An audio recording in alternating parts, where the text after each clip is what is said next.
we're now joined by Greg Wrubell, voice of BYU athletics, and it's been one hell of a year for the Cougars. Yeah, they could have done a little bit more in football, but it was a great run, and in basketball, they're on a heater. Greg, thank you very much for your time in Tempe tonight against the Sun Devils.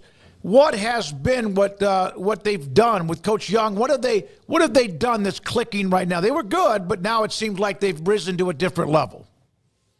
Yeah, well, it's a pleasure to be on with you as always. And it just took a while for him to figure out who he had, and I think for the players to figure out how to play the Kevin Young way. And even when BYU played Arizona State the first time, of course they played the second time tonight, that was back on New Year's Eve. And even that was a different BYU team when conference play began. And so they discovered a lot, and I really think it has been a process of discovery to where right now they're playing their best basketball of the season. And, of course, every team would like to say that, right? At the end of February, beginning of March, it doesn't always happen that way. But this particular BYU team appears to be doing just that. Greg, I know that it kind of shakes a team to their core when their coach leaves, but how was Coach Young able to hit the ground running so fast? Because that's a difficult thing to do. He had an idea of how he wanted his team to play, and he used a lot of NBA tenets and tactics to do that. So much so that since Ken Pomeroy's been around, the Ken Pom era began back in 1996-97, this is the most efficient BYU offense since the start of the Ken Pom rankings in Kevin Young's first year. Better than the Jimmer Fredette senior season, better than Mark Pope's best teams. Dave Rose had some very good offensive teams, but here in year number one, Kevin Young has BYU playing the most efficient offensive basketball the team has ever played in the last quarter century. It's remarkable. And when I talk about the NBA tenets or tactics, a large focus on get to the rim or get yourself space at the arc. All right. They've got an excellent 2-point field goal percentage, one of the tops in the country at twos because they take a lot of shots at the rim.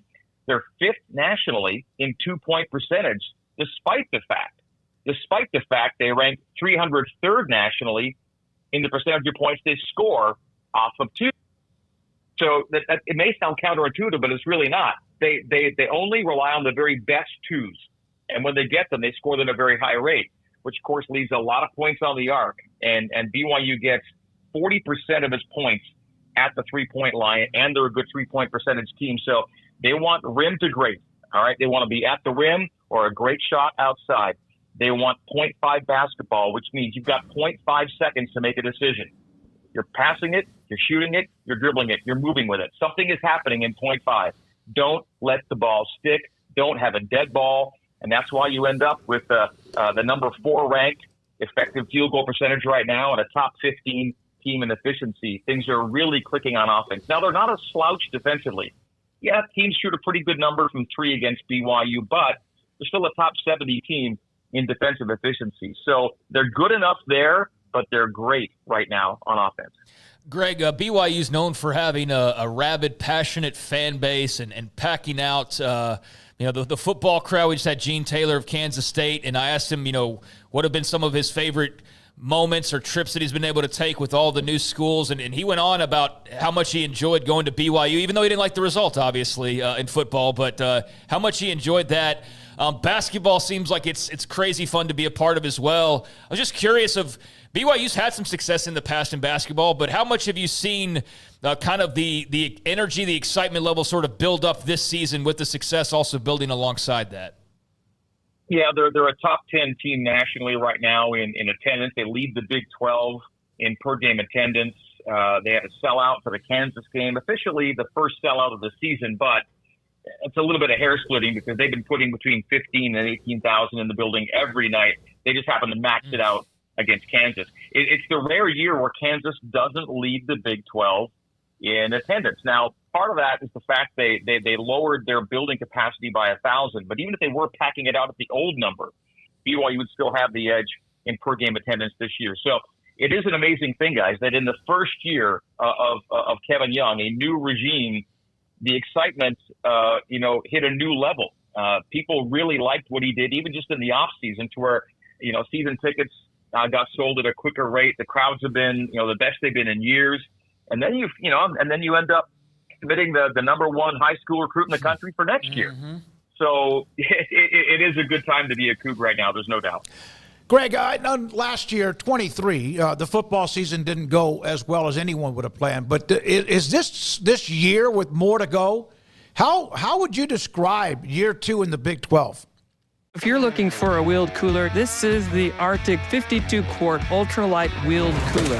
I hauled it on a deck, I hauled it downstairs, upstairs, grass, gravel, sandy road, mud puddles, the whole bit. And I gotta say, it is pretty darn tough. I really do like the wheels and the tow handle. It's easy to hold on to, even when full. It made it 6 full days with ice present, still keeping cool enough temperatures to keep drinks cold. This is a great cooler. And if you're looking for a new wheeled cooler that tows really nicely, this is a great option.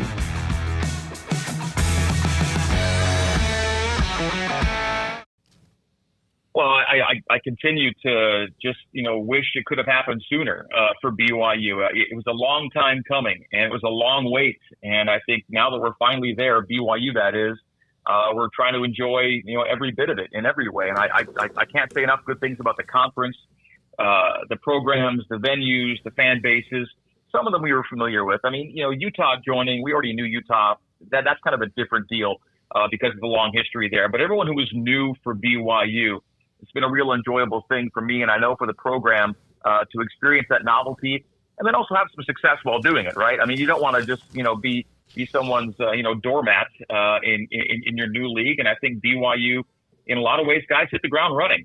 They had good preparation by being an independent.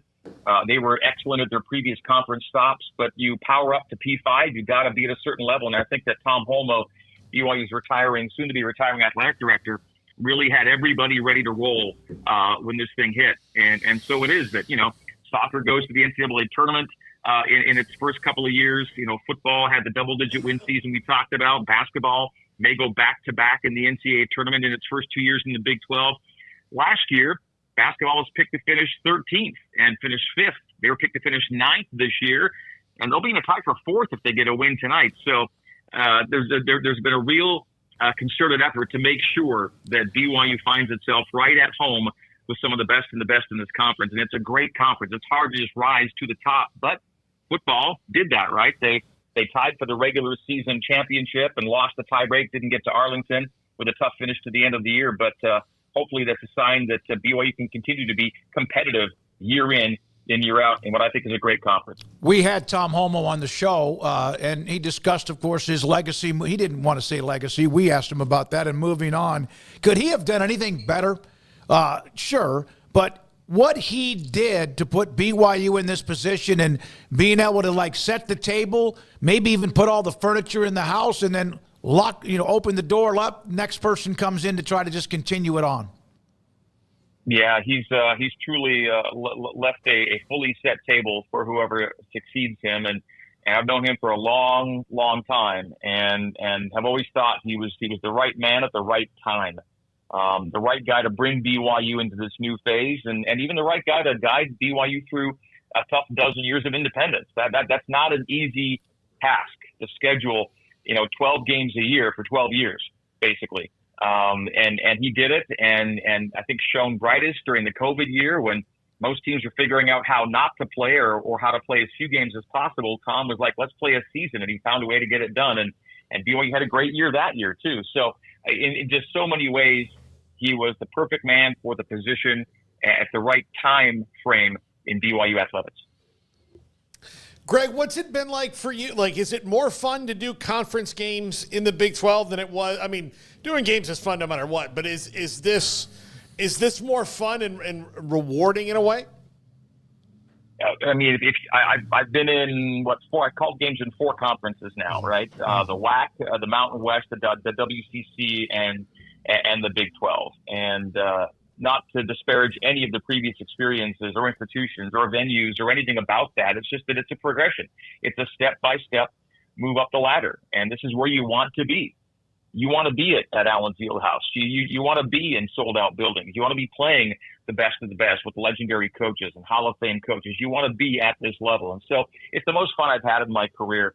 And again, not to look down at anything we've done before. And it's been a long, career for me at this point, upwards of 30 years. But I'm having more fun now than ever, and the games just. I mean, this is a conference, guys, with every team, every basketball team in the Big 12. All 16 teams are in the Ken Palm top 100. They're all top 100 net teams, essentially. The entire league is full of good teams. There are no nights off. There are no bad games. BYU goes to Arizona State tonight. That's a quad one game, and Arizona's 4-12 in league. And that's still a quad one game because of how they play the game and how good this conference is. So if you can get to a team like Arizona State, which has a losing record, and have that be a quad one game for you, that says all you need to know about the strength of this conference. Greg Wrubell, voice of BYU Athletics, with us on 365 Sports. And it's kind of trying to put a Debbie Downer on this, but obviously you heard about the chants in Arizona after the game. How much does that actually happen, Greg, when BYU's on the road? Well, it happens too much. Happens enough. And again, I quite frankly, when you got the headset on and you're in the midst of what you're doing, a lot of it's just noise to me. I'm not picking out, defined or I can't really catch a lot of what's happening until I find out after the game. But no matter who it happens to, it would be happening too much. And Jake Retzlaff, BYU's quarterback, is of the Jewish faith. And he says, imagine the uproar if you were substituting, the word Mormons, which, by the way, the church doesn't really even tend to use that terminology much anymore. But if you were to substitute that with any other religious body or faith, be it Judaism or anything else, what would people be saying or doing? The Church of Jesus Christ of Latter-day Saints has kind of been, a group that's not made a big deal about it for the most part. We have statements that kind of say, we wish it wouldn't happen. It happens too much, but we're never going to make it the overriding storyline.